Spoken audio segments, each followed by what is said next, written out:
Hey, good evening, everyone. Hi, Hi. Nisha. Hello. How are you? I'm good. I'm good. Good morning. Good evening. Sorry, wherever you are. This Yeah. time is always a confusion. And Yes. how's life? Sorry, wherever you are. This Yeah. time is always a. I think there is. Yeah. And What? Henry, What? are you getting an echo from my side? No, I'm not. Okay. All right. So today we have something very special.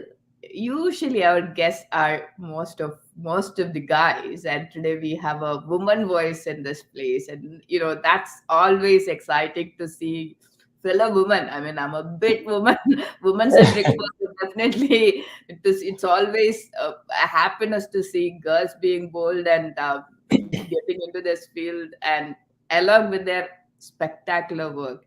And me Yes. being into wildlife photography, somebody from Kenya is even more exciting. So what more you want to add Yeah. here? Today's our very beautiful guest is from Kenya only, and she's doing wildlife photography from last couple of years. That's So very let's welcome her on the. Hello. hello. Hi, thank you so much for the invite, Hermie and Nisha. It's such an honor to be speaking with you. It's always a pleasure here. Same It's here. always happy to see faces over here, especially girls. It's a double pleasure, and it's March, a Women's Month. Yeah, exactly. It's International Women's Day. Yeah. Yeah, I'm Yeah. so excited. So for today, my plan is pretty simple. I just wanted to give a quick, brief intro about myself and then Great. Sure. start off with my photography journey. Wonderful. Yeah. Um, Waiting. so as you mentioned, I was born and brought up in Nairobi, Kenya. Uh-huh. And I did live there all my life, but I'm currently in Vancouver, Canada, studying at the University of British Columbia. Um, Okay. yeah, majoring in psychology. So it's completely different to photography, but yeah, So enjoying you every both are neighbors now. No, I'm in Yes, Vancouver. yeah. In Vancouver, yes. It's pretty early morning for us right now, Yeah. 7 a.m. Yeah, so I was introduced to wildlife at such a young age. Being brought up in Kenya, I was fortunate to have that early exposure to wildlife and national parks. My family and I, we've always been such big fans of the Mara. So, game drives quickly became one of my favorite things to do, and still are one of my favorite things to do. But it wasn't until 2017 that I started remotely understanding photography. Not even at that point. I went on a safari with David Lloyd in 2017, and I had no knowledge of how to use a camera. I went there with like a basic small, it was a DSLR, but it was like very small, and I had no idea how to use it. I was on auto settings the whole time. Nothing wrong with auto settings, but I had no idea of how to use a camera. But I decided to go with him just to see leopards, honestly, and to see game, um, and maybe learn a little bit about photography. But I found myself really enjoying using that camera, and I learned about composition so fast. Um, and yeah, the pictures I took at that moment were not great, but it sparked that passion. And yeah, so unfortunately, it was a few years after that before I touched a camera again. Um, when the COVID-19 pandemic first hit and travel restrictions came in, I wasn't able to travel to Canada for the first few months of university. So I was stuck in Kenya, but I took that opportunity to really explore my passion for photography and get out and see different national parks. And um, yeah, I was pretty upset that I couldn't go to university, but like it was a good time for me to explore this side of photography.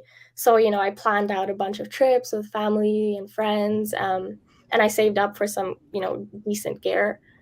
um, and then I created my Instagram account and started posting on there just to share it with whoever would be interested in seeing my pictures, or and just to learn from other photographers. It's a small niche, but yeah. And then it kind of just took off from there. I am and still, encouraged by all the support that I get and how much I'm learning just by being on the platform. Never did I think I'd be on a webinar with you two. So yeah, it's definitely an exciting time in my life. That's And wonderful. A great journey. yeah. So now let's go to the pictures. We're waiting. Yes, yes. Let me share my screen. That's the most interesting part. The experience. Can you see it? Okay. Yes. So for me, photography is entirely about, emotions and stories. And that's just something I try and convey in all my pictures and all my compositions. So yeah, I'll start off with this picture. I captioned it, Together They Own the Wild. And I really do think that that accurately describes lionesses, because personally, when I first think of a lion, the first word that comes to my mind is power. Um, and so, yeah, these two lionesses are from the Recaro Pride of the Masai Mara. And I took this a while ago in December of 2020, in the early morning around 6:45 p.m. And the sun had just risen. All photographers, including you, Nisha, and Hermie, I'm sure, know that morning golden light is unbeatable. It brings out so much clarity in your pictures, and I think the best part of that light is that you can use it to depict, certain moods or certain tones. And in this picture, the light hit the lioness exactly where I wanted it to. It brought out her eyes, it highlighted her facial structure, and most importantly, as I said, it portrayed the story and emotion behind the scene. At this point, they had a large number of cubs to look after, and I think that's such a significant point in time in any lioness's life.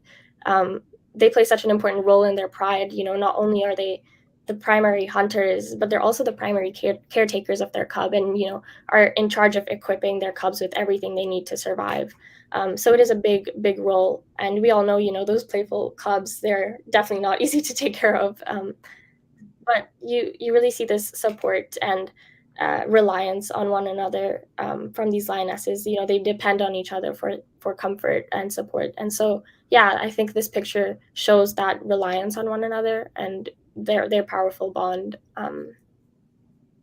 Yeah, moving on. Oh, that's a beautiful one.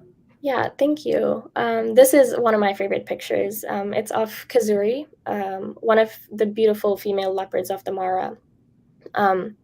I took this in August around 2 p.m. in the mid-afternoon. It was a pretty dry morning in terms of game, and so we decided to drive quite far to look for any leopard, but Kazuri in particular. My guide, Radi, he's amazing, and he has this amazing knowledge of animals and their behavior and their territory, like most local Maasai do. So when he suggests, let's drive out 2 hours to go and find something, I don't say anything. I'm just like, yep, you call all the shots. So we did find her. We went around her territory quite a number of times, but then we did see her on top of a tree sleeping. And I had this composition in my mind for so many months, and so this sighting was perfect for that. I didn't want her to lift her head. Like, she was asleep in the same position she is in this picture, but her eyes were closed, obviously, and I didn't want her to lift her head because the backlight was pretty intense. And so it would wash out a lot of detail, and I wouldn't be able to get those colors and tones that I was hoping for. So yeah, I got pretty lucky. She opened her eyes, but she still had her head down. So it was exactly the position I wanted her to be in, and I'm so glad I got the shot. But with this edit, I tried to bring out the darkness of the branch that she was laying on. Highlight the contrast of the berries compared to the branch. It's such a gorgeous tree, so it had these beautiful berries on it. And yeah, I just wanted to show that contrast. Yeah, another thing about Kazuri is that she's such a, one of those female leopards who has such a strong jaw. I've seen this shared characteristic in with Kabaso and Bahati, other female leopards, where they have really intense features, like these deep set eyes, that strong jaw, and their eye, yeah, their look, they're always menacing in their eyes. So at some points, when they're fully fed, they can resemble male leopards. Yeah, so I wanted to portray that intensity with all these colors and the dark tones. Beautiful. moving on. I took this image in October of 2020, and it's of Cabosso, one of the other famous leopards in the Mara. And yeah, for me, I think this picture was, a pivotal learning moment for me because I learned about angles and specifically low angle photography. I haven't been in this field for too long, so when I do learn about these things, it's always exciting for me. So I was with Parit Shah, Cheka Photo Safaris on Yeah. this safari. Brilliant photographer and amazing mentor. And so yeah, we were waiting for Cabosso to come outside the bushes. And when she did, I was shooting from like an eye level angle with, my beanbag on the windowsill. And then I remember he was like urging me. He was like, get down, explore the low angle. And I was kind of hesitant. I was like, no, I don't want to do that. I'm comfortable.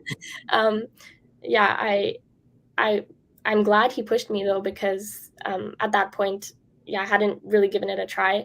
And I was so shocked at how different and unique your compositions can be by simply, moving down a couple of inches. So yeah, seeing a leopard walk is a beautiful sight for sure, but it's not one of those rare sights.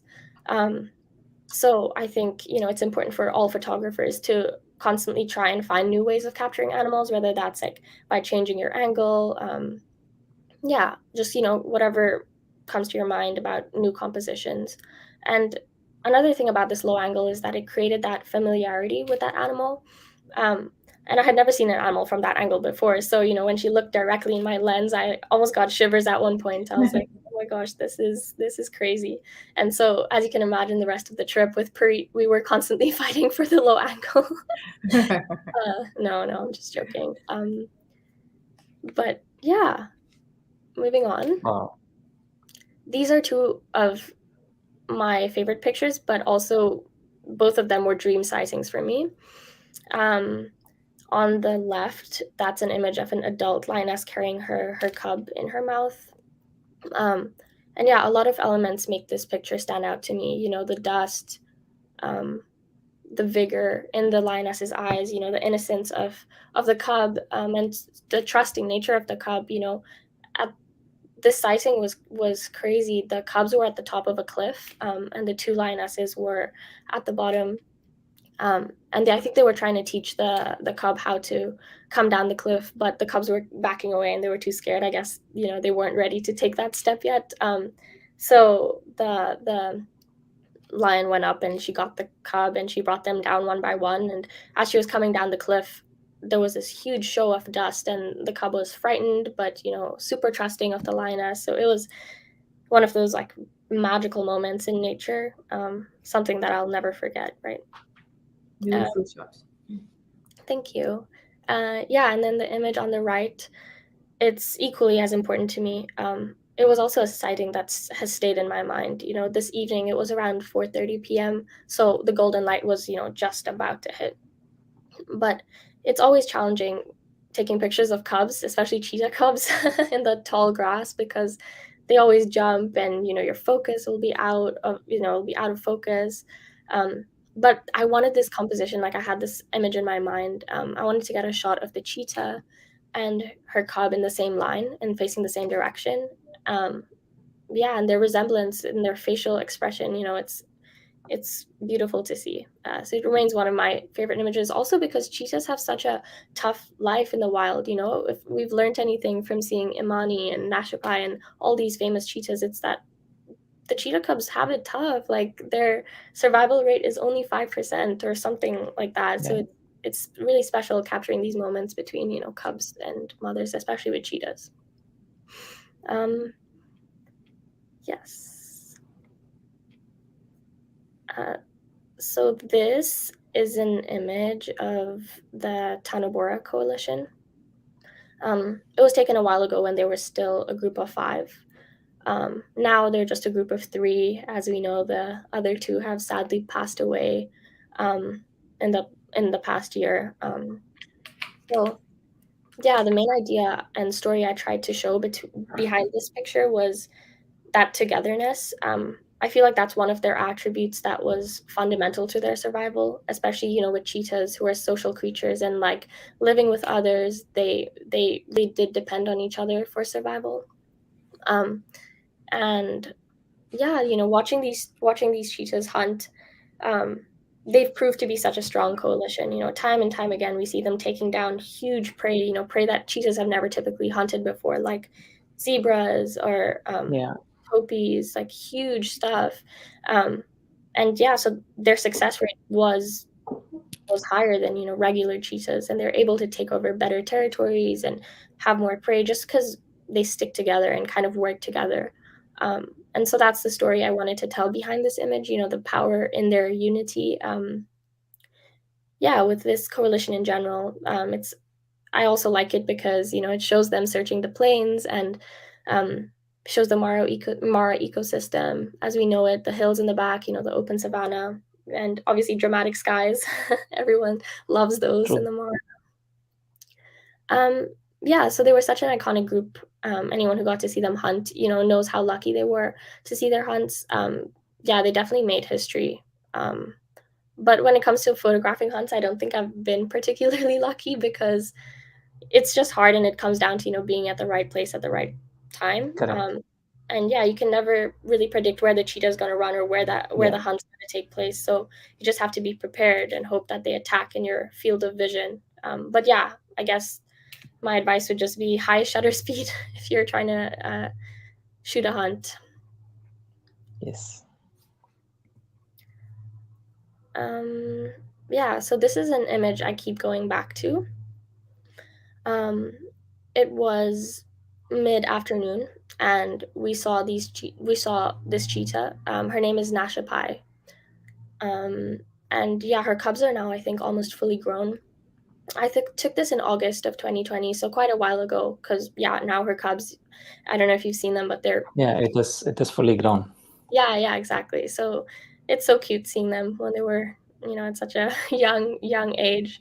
Um, but yeah, something that stood out to me when taking this picture is that, you know, the raw picture almost looks completely different to this processed one, and that was kind of discouraging to me at the moment, when I saw it, because the colors were oversaturated. You know, there was this huge, strong yellow hue that overpowered the whole photo, and you know, when I saw it, I almost moved this picture directly into the trash. I was like, no, I don't like it.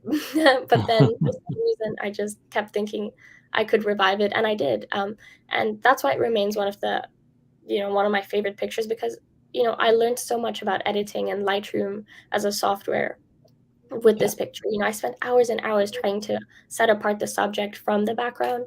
You know, they were initially blending into one another, so I I challenged myself to use everything that I could to make this image and create it.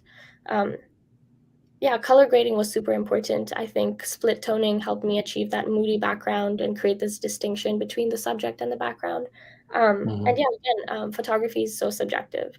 Yeah. Um, I like to bring personality in the images that I take through editing. And yeah, this photo again, it opened up that world of editing for me, and I realized, you know, how much someone can do to a picture. Um, Yeah.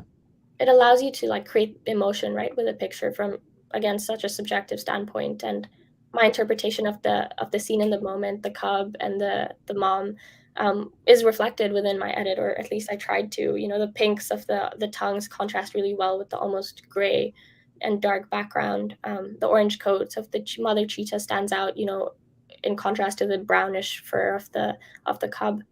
So yeah, this photo really enabled my connection with digital art and editing, and I think that's a good segue into what I'm going to talk about next.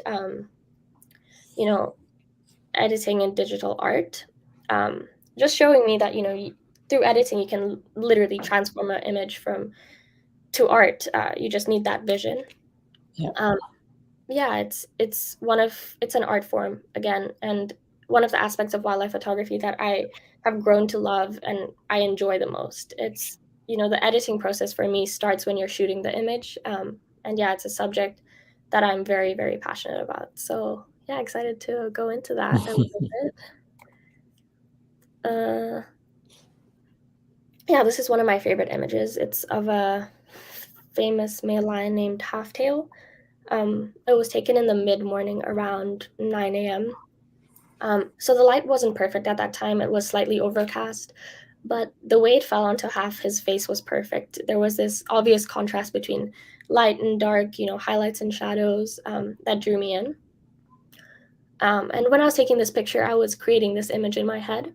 I knew exactly how I wanted to edit it. So as soon as I got home, I just started thinking of how to bring that image that was in my head for such a long time to life. Again, it was taken from a low angle. And, anyone who's had that privilege of seeing a male lion or let alone being this close to a male lion knows that they have, such a commanding presence. I remember looking through the viewfinder at this male and making eye contact with him for a couple of minutes. And there was like this mutual respect and understanding. I understood, my place as nothing but a visitor in his world. And I kind of wanted to replicate those feelings into my edit. After all, it's their world, right? We're just visiting and documenting it. So again, with the edit, I emphasize the contrasting highlights and shadows, on the right side of the image, the kind of darker side. I wanted to tell a story of his strength, power, the danger, his significance. And so that's why I darkened that side. But I also wanted to reflect, his beauty on the left side, his gorgeous, golden mane, striking eye contact, the whiskers, the blades of grass. And so I brought that out by doing the opposite. So when I look at this picture, it shows me both sides of the male, his beauty, but also his darker sides.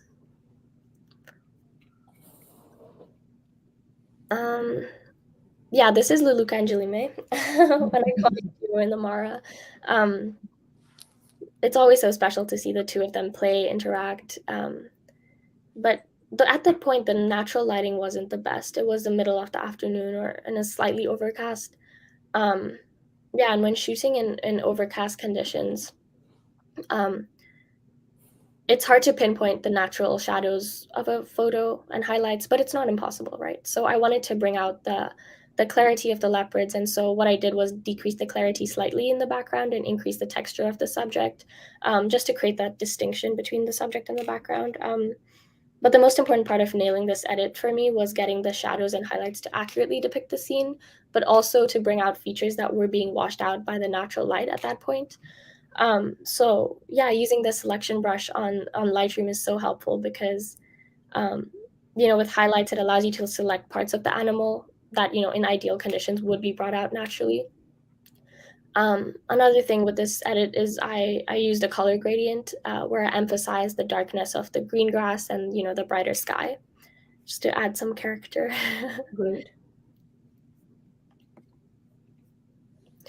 This is another picture where I played with the highlights, shadows, exposure, contrast, colors. It's not easy to tell with the processed image, but there was that harsh yellow and green in the background. I don't really like that in my pictures. And so, getting rid of that while maintaining the color of the leopard and, the color of the sun hitting the leopard can be tricky. But, Lightroom's a great tool to have because you can, once you start experimenting with the colors, you realize how much you can adjust. Yeah. And so, with this edit, I wanted to emphasize toning down the background and the surroundings, getting rid of that harsh yellow hue and contrast that with the luminosity of the eyes, the whiskers, and, facial features of this leopard. So split toning was my go-to with the edit for this image. Adjusting the color sliders just slightly helped me minimize the noisy colors in the background and get this neutral undertone in the background. So with Lightroom, a little bit goes such a long way. It's and that desaturated look in the eyes. There's so much about this picture that I love. I also wanted to highlight the gradient. So as I said, editing starts while shooting for me. So having this image in mind, I overexposed a slight bit, I think by a third or 2/3, just to have that flexibility in post-processing, because when it's slightly overexposed, you can turn that down in Lightroom and bring out the natural highlights and the gradients of light. So you can see on the left side, it's slightly darker and brighter on the right side. In the middle, where that dark meets the light is where the subject is. And so that's where your eye is naturally drawn to. Yeah. Beautiful. Yeah, so with these two images, a lot of the times people, myself included, confuse light and color. And so while your camera can do a pretty good job at, adjusting the sensor to portray colors and temperatures of the scene, it can't really be brought out as well as it can with your eyes. Um, so yeah, I think that's where color balancing comes into play, and I think that's one of the best features of Lightroom and any other editing software. The ability to change the white balance during post processing as well as the temperature of the picture. Yeah, I wanted to bring out a cooler temperature to these images, portray that mystery and darkness, that elusive nature of leopards. So editing, again, it's an art form. You have the capacity to create images. And yeah, with the picture on the left, the sky was so beautiful. The clouds are slightly heavy. Actually, this is a funny story. In the morning, we were shooting some lion cubs in that golden light, and it was amazing. And then, we got some noise on the radio saying that there's a male leopard spotted on a tree sleeping. And so my guide Radu was like, "Yes, let's go." And I was like, "No, I don't want to leave the cubs. Like, this is so nice." And he's like, "No, like, let's go." And I was like, "You know how it can be? It's so unpredictable with male leopards because you can go and spend hours and they'll just sleep and do nothing else for the whole day." So again, it's important to have that trust with your guide. And so yeah, I was like, "Sure, let's just do it." And so we were driving there, and then we were getting close. We were getting close, but not close enough to take pictures. And I saw him start to come down. And so as soon as we rushed, we went really fast. And then as soon as we got into a position that was close enough to take pictures, I just started shooting like crazy. And I didn't even check what my settings were. I didn't even care at that point. I just wanted not to miss the action. And then once I looked at my pictures and the viewfinder, I was pretty disappointed. The pictures, they were so underexposed because obviously I was shooting lines in golden light. So I had different settings than I would typically for a leopard coming down. But yeah, when the leopard was descending, I was picturing this composition in my mind. I wanted to edit this and how I wanted to edit it. And I spent, hours thinking about how to bring it to life. Yeah, I wanted to highlight the golden coat of the leopard, but also bring out this beautiful sky that was in the back. So tweaking the temperature in Lightroom allowed me to maintain those oranges, but also bring out the blue and coolness of the sky. Similarly, the picture on the right is of Luluka, another leopard in the Mara. It was taken in the afternoon again, a similar technique with editing. Yeah, so as she was coming down, there was this like break between the branches where the light hit. Yeah, so the natural light wasn't too great at that moment, but yeah, I really like that opening of light. So it's another one of my favorites. Yeah. So these two images were processed in a kind of high key style of editing.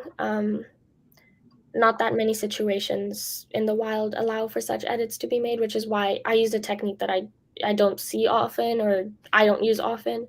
But basically, this style of editing, it allows you to blow out all the shadows and create this white background to completely isolate the subject from the background. So when a leopard's descending a tree, it's obviously, one of the perfect opportunities to make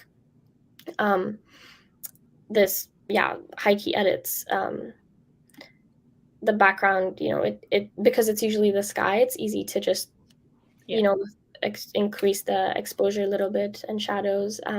Picture on the left is of an orphaned male named Rojo. Yeah. He's the son of Lorian, who unfortunately passed away in the last year. And so, yeah, he was orphaned at a point in time where he wasn't really ready to take on adulthood and live by himself. Yeah, actually, I'd recommend you check My Wild Conservation on Instagram. They have this beautiful short film of Rojo. But yeah, I got this perfect opportunity to edit in high key style, and the same technique is used on this picture. We have a question from Sabira Thakker. How do you block the backlight? Oh, so yeah, as I said before, the sky is pretty bright, and so naturally you already have that white background. And then when you go into post processing, turning down the highlights and increasing the shadows, can help you isolate the subject from the background. Okay. Yeah, and so on the image on the right, it's a similar style. Using the dropper tool in Lightroom as well, it helps pinpoint the brightest parts of the image, and it guides the whole edit because it brightens up all the white parts of the image. Okay. Yeah, so the image on the left is of Lauren, who I mentioned before was a famous leopard in the Mara, but passed away. I think she died due to an attack with another predator. Yes. Yeah, but I'm not too sure of the story. I'm not super sure. There are so many stories around that. Some people say there is a lion in the scene. Some people say there is another male leopard in the scene, and Yeah, someone says it's just the age. yeah, I guess she went away with that truth. Yeah. Yeah, so I took this picture on the left to show that elegance and her grace. She was one of the oldest leopards, I think, in the Mara, Yeah. but she still had this drive and instinct to survive, and she continued to do that till her very last day. And at this point, it was August, I think, and the grass was burning, unfortunately. So most of her territory had this black grass. I mean, it lent itself to a good photo opportunity, but it's a lot of controversy around that burning of grass. Yeah, the image on the right's of a serval cat. We were so lucky to see this cat hunt like 6 or 7 times in the span of an hour and a half. I didn't think these small cats were capable of doing that, but yeah, she had kittens in a small den, so she was taking all these rodents that she hunted to the den. And yeah, such a great sight to see. With this image, my goal was just to portray her beauty, honestly. I just loved her eyes. The sun was hitting her eyes in such a good way, like the light was reflecting on them so well. So with editing these pictures, a little bit, again, goes such a long way. Exposure, shadows, clarity, those were my go-tos. Yeah, and with clarity, again, it's such a powerful tool, and I think it really targets those middle ranges of the picture, not the brightest whites and not the darkest blacks, the mid-tones. And so yeah, it can bring out finer details but also reduce finer details, and so I like having this soft blurred background in many of my pictures. So yeah, clarity is a great tool to use to do that. But for the body of the animal, I just increase texture slightly and highlights a little bit. I don't really play too much with the subjects, but I do like emphasizing this gradient of light in most of my pictures, showing that natural progression from light to dark and everything in between. Yeah, and this is my last one. Mm-hmm. And yeah, it's one of my favorite artistic pieces. It was taken off Cabosso in the evening around 6:30 p.m. The sun had almost, completely set at that point. So the atmosphere and the temperature was really cool. It allowed me to get these natural dark tones to come through. But surrealism was my main goal when editing this picture. I wanted to show, this unconventional and unique frame of a leopard in the Mara, but I also wanted to highlight the intensity of the sighting. A lot of the times we take sightings like this for granted, and I know that a lot of people have had the chance to see leopards on top of a tree, but I wanted to bring out, the beauty of this sighting in a hyper realistic and surreal manner. So just a little bit about it. Seeing a leopard on top of a tree is my dream sighting, and which is why a lot of the pictures I showed today are of leopards in a tree.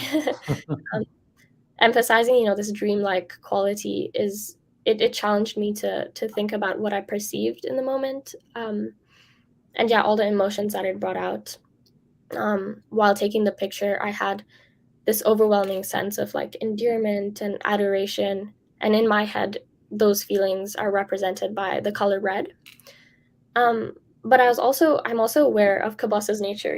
Everyone knows that she's fierce and wild and dangerous. We've heard stories of her making an insane amount of hunts within such a short period of time. So again, this fierce nature is also represented by the color red, and so that's why I chose to take an artistic approach with this image.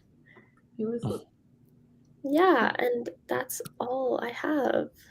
That was a great collection. Thank Your you. passion, your artistic ideas, and the style of editing, everything was quite visible, and it's a great show. Thank you. Thank you so much. Yeah. Uh, Yes, we have some questions, Alissa. Yeah, sure. Pujan Prachapati is asking one question: do you crop the frame like the image when editing, or just take the exact frame? Oh, good question. It really depends. I have a pretty large lens. It can shoot up to 600 mm. So a lot of the times I don't crop that much, but obviously, when there are some distractions in the picture or I just want to, highlight the portrait and face of an animal, or get a specific composition, I do crop, but it just depends entirely on the picture and the scene at the moment. Okay. uh, Arun Naidu is asking the smooth bokeh in your picture, is that the editing style or because of the shooting technique? Oh, so it's a mix. It's both. As I said, editing is art, and so I really use it to emphasize feelings and scenes. So yeah, it's a little bit of both. There was definitely that huge smoke show and the natural, realistic side of it, but yeah, I did bring that out. Great. Yeah, and what motivates you to continue taking pictures of wild animals? Oh, so much. I was thinking of this the other day, and I was I really kept going back to having this huge support network. Just from Instagram alone, I've been able to meet so many incredibly talented photographers like you two, and Thank just you. this huge community of people so passionate about wildlife. And I think that's the biggest motivating factor. It just encourages me to keep going and show the world what there is and what they can see in Kenya. But yeah, I know I do definitely plan to go out and see more places, but that's definitely one of the hugest motivating factors for me. Yeah. What do you plan to specialize in with regards to your photography? Ooh, I haven't really thought about that. What do I plan to specialize in? I think I want to stick to this niche of wildlife photography.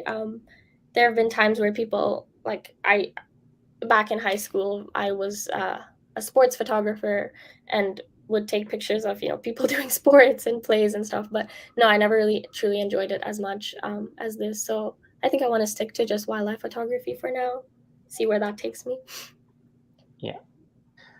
Aditya is asking, what did the wild mean to you before your photography journey, and how was that changed? How has that changed ever since? Hi, Aditya. Aditya is one of my really good friends, who I met through Instagram as well. And so yeah, what did the wild mean to me before my photography journey? I think I always saw it as this place of comfort for me because, as I said, I grew up there, and so I had that early exposure to wildlife, and so it was always just there, and I always just loved seeing animals, and so it just meant a great deal for me when I started getting into photography to be doing it from home.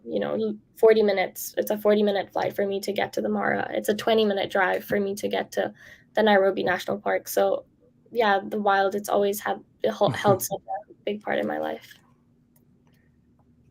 Great. What's your favorite animal to photograph and why?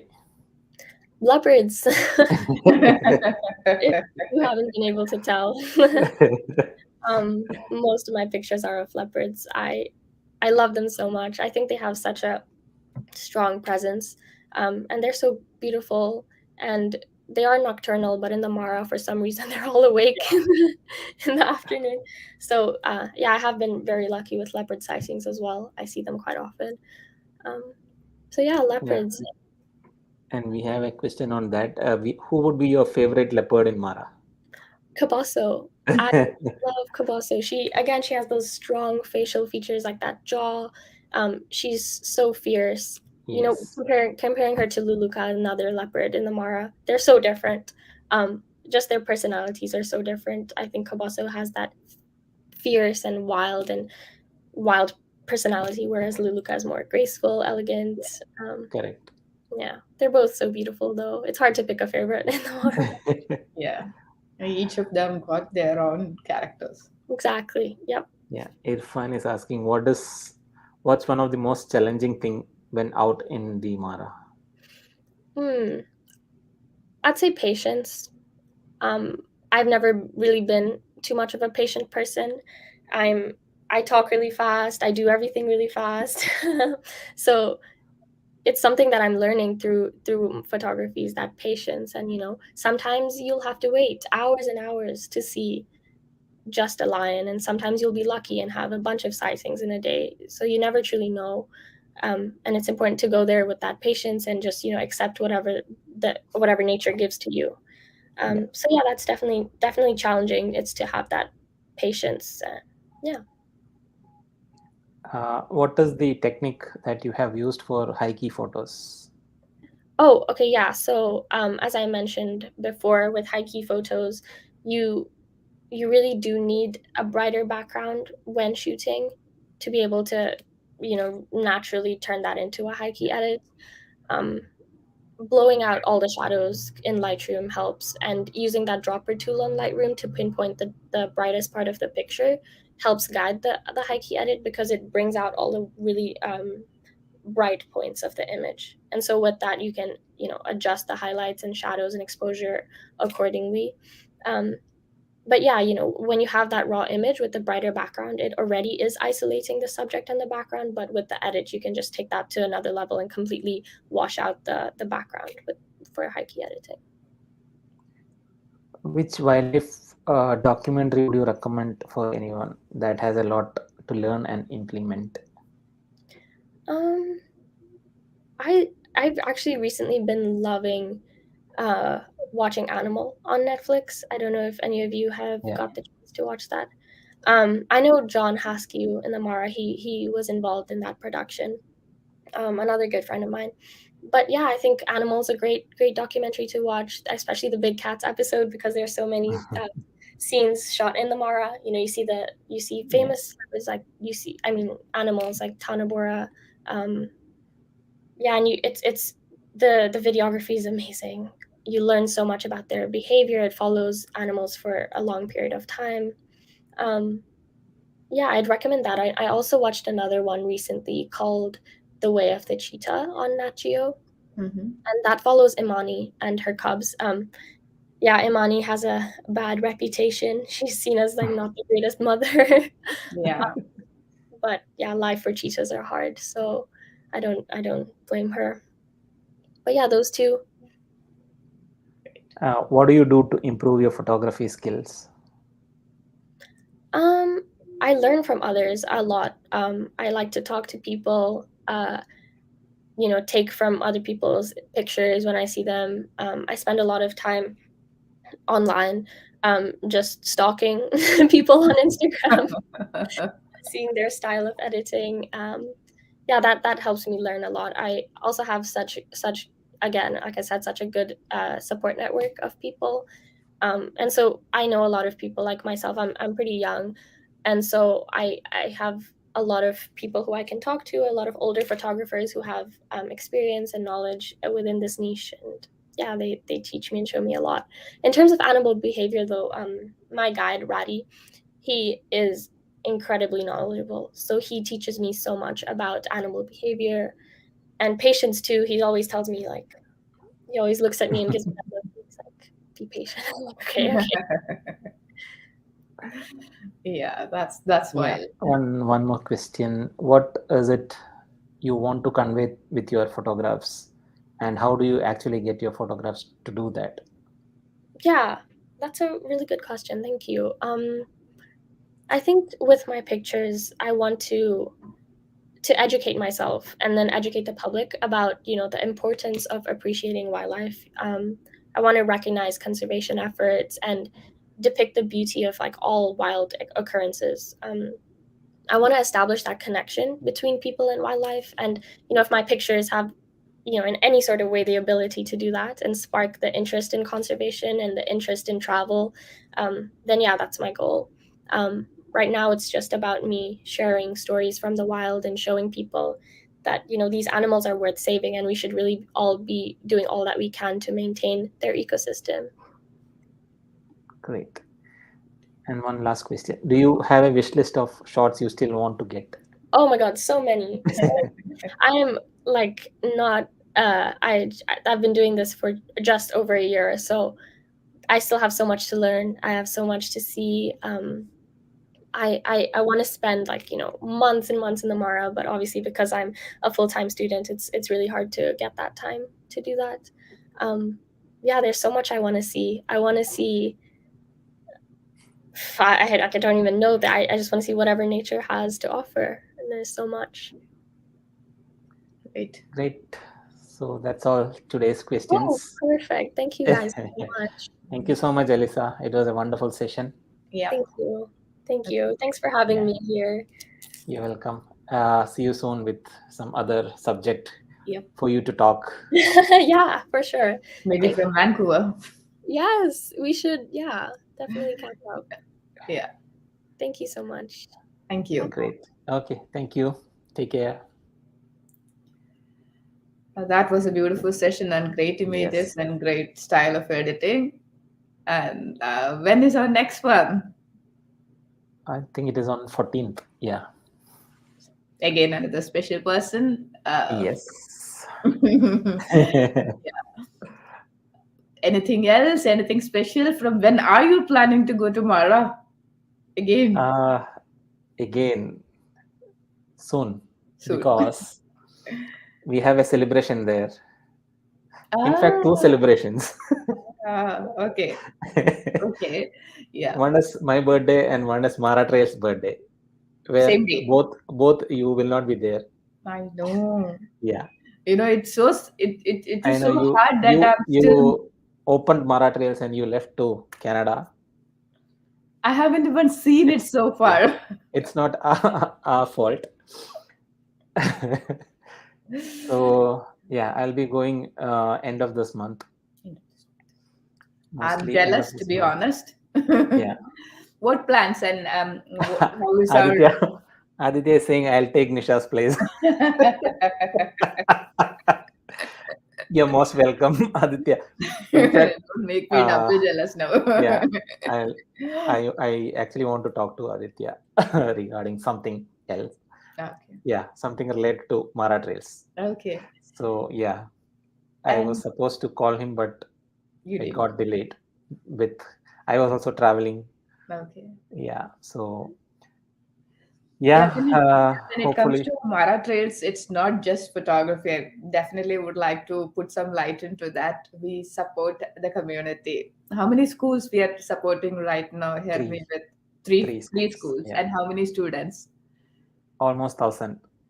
So that is the plus point of Mara Trails. When we say we actually do things, it's not just talking. So we support the community. So the 50% of the profit what we are making from this particular venture is going back to the community.